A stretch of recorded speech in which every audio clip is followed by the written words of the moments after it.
Hey everyone, आप सभी का स्वागत है हमारे यूट्यूब चैनल में। तो जैसा कि हमने लास्ट एपिसोड में देखा था, यांगशु जो होता है वो उस लॉर्ड जिया से बचने के लिए उस फैटल फॉरेस्ट में पहुंच चुका होता है, जो कि एक फॉरबिडन एरिया होता है। फिर भी यहाँ यांगशु उससे पीछा छुड़ाने के लिए इसके अंदर चला ही जाता है, क्योंकि यांगशु को पता होता है कि इस फॉरेस्ट से निकलने का बस एक ही तरीका है, क्योंकि उसका एक दूसरा सोल पेट वो मिस्टिकल डियर है।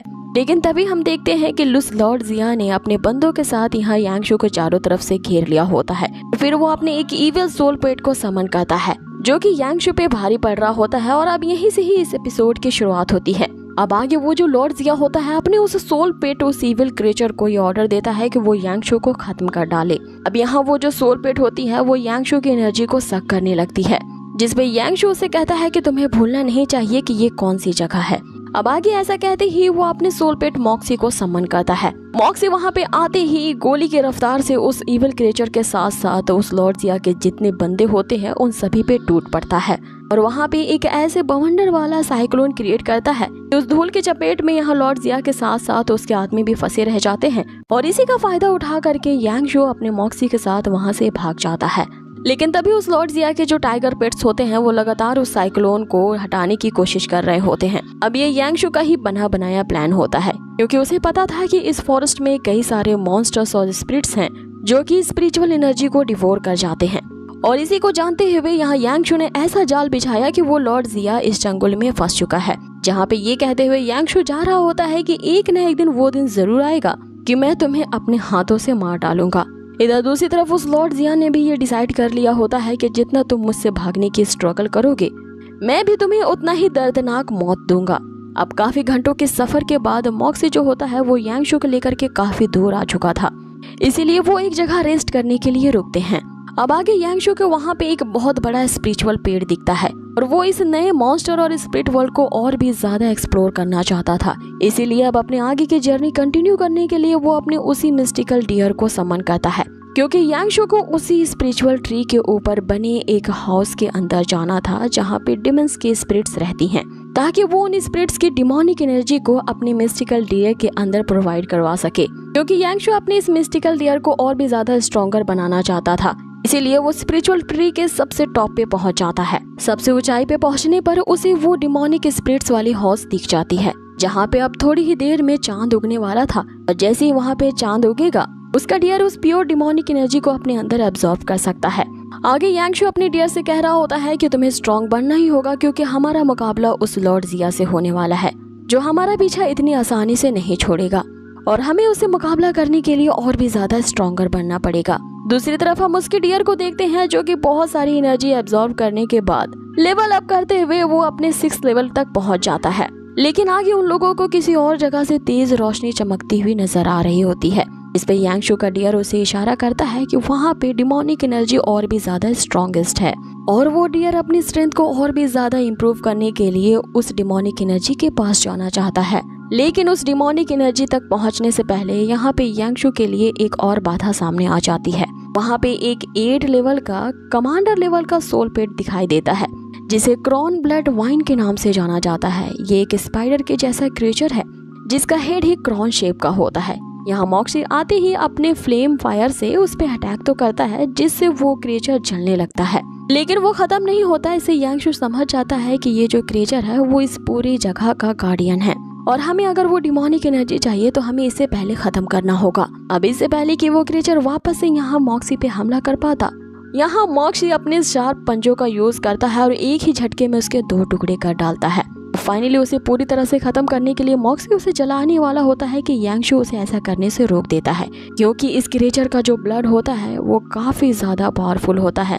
क्योंकि यांगशु का जो तीसरा सोल पेट वो मैजिकल ट्री है, उसे स्ट्रेंथन देने के लिए और उसकी पावर को बढ़ाने के लिए ये लिक्विड ब्लड जो होगा वो एक फर्टिलाइजर की तरह काम करेगा। इसीलिए यांगशु उसके ब्लड को एक बोतल में इकट्ठा कर लेता है। लेकिन अचानक से वहां से निकलते हुए हर्ब्स की सुगंध के कारण यहाँ मॉक्सी के साथ साथ यांगशु भी बेहोश हो जाते हैं। थोड़ी देर के बाद उनका डियर वापस आता है और अपनी एनर्जी का यूज करके यांगशु को जगाता है, और फिर यांगशु को यहाँ पता चलता है कि इस एरिया में इस तरह के नाइट स्लीप ग्रास पूरी तरह से फैले हुए हैं, जिसके अगर हाई डोज की सुगंध किसी को मिल जाए तो वो हमेशा के लिए सो सकता है। अब आगे यांगशु इसी बात का फायदा उठाता है और अपने डियर से कह रहा होता है कि इस तरह की कितनी भी जड़ी बूटी यहाँ पे है उन सबको इकट्ठा कर लो, ताकि उसके पॉलेंस को कलेक्ट करके वो एक मेडिसिन बना सके जो अपने दुश्मनों पे यूज कर सके।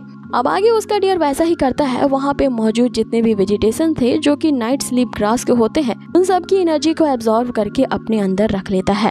अब आगे यांगशु अपने सोल पिट से कहता है कि ये इलाका जितना मैंने सोचा था उससे भी ज्यादा खतरनाक है, इसीलिए हमें हर कदम पे गाइस आप लोगों से एक रिक्वेस्ट है कि जल्द से जल्द इस वीडियो पे 2K लाइक्स कर दो और इस वीडियो पे 50 से भी ज्यादा कमेंट्स चाहिए।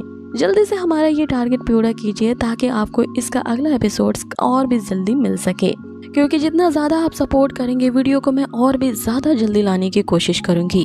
अब वापस बढ़ते हैं कहानी की तरफ। सीन चेंज होता है और दूसरी तरफ हमें उसी लॉर्ड जिया को दिखाया जाता है जो कि अब भी अपने आदमियों के साथ इसी साइक्लोन के अंदर कैद होता है, जो कि मॉन्स्टर और स्पिरिचुअल डिमंस ने उसके चारों अराउंड घेर रखी होती हैं।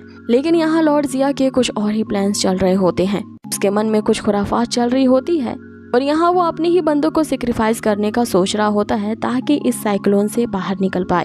इधर वापस से सीन शिफ्ट होता है और हमें फिर से यांगशु को दिखाया जाता है जो कि अपने दोनों सोल पेट्स के साथ आगे की जगह को एक्सप्लोर कर रहा होता है कि तभी उसे अजीब सी आवाज सुनाई देती है।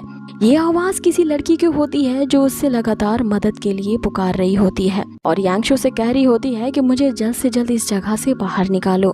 यांगशु को ये आवाज सुन करके कुछ अजीब सा महसूस होने लगता है। उसे लगता है कि जैसे कि उसने ये आवाज पहले भी कभी सुनी है, लेकिन वो इस चीज को इग्नोर कर देता है, ये कहते हुए कि हो सकता है कि ये उस वेजिटेशन नाइट स्लीप ग्रास का असर हो, इसीलिए उसे इस तरह के हेलुसिनेशंस आ रहे हैं।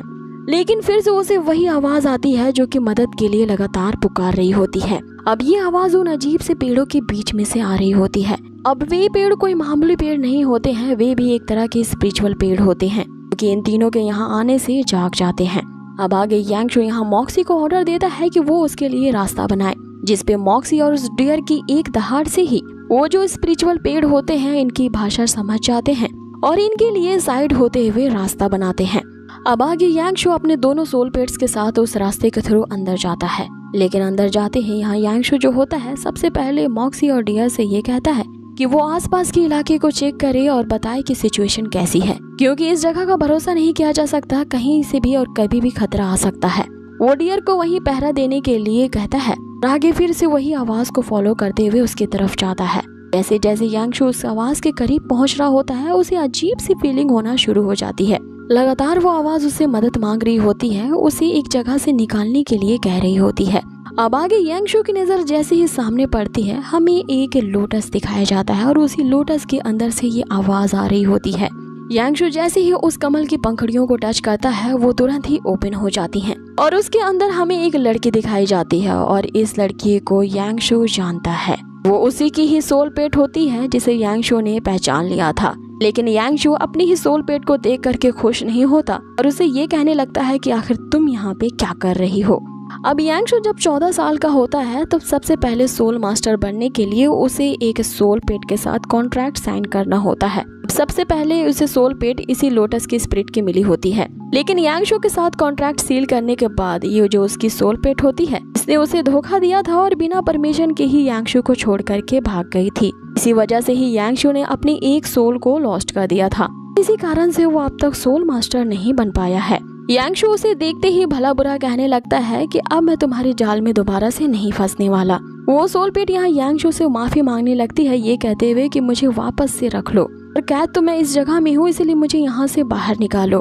अब यांगशु यहाँ अपने पास्ट को याद कर रहा होता है कि जब वो 14 साल का था किस तरह से इस सोल पेट ने उसकी बेइज्जती करते हुए उसे ये कह के छोड़ के चली गई थी कि तुम एक बच्चे हो और इतने स्ट्रॉन्ग नहीं हो कि मुझे काबू कर सको और तुम जैसा नादान बंदा मेरा सोल मास्टर कैसे बन सकता है। आगे वो उससे इतना भी कह देती है कि तुम्हारी सोल काफी ज्यादा वीक है, इसीलिए मुझे काबू कर पाने के लिए ना तुम में ताकत है और ना ही तुम मुझे बर्दाश्त कर पाओगे और मेरे अपने गोल्स हैं, इसीलिए तुम मेरा पीछा छोड़ दो।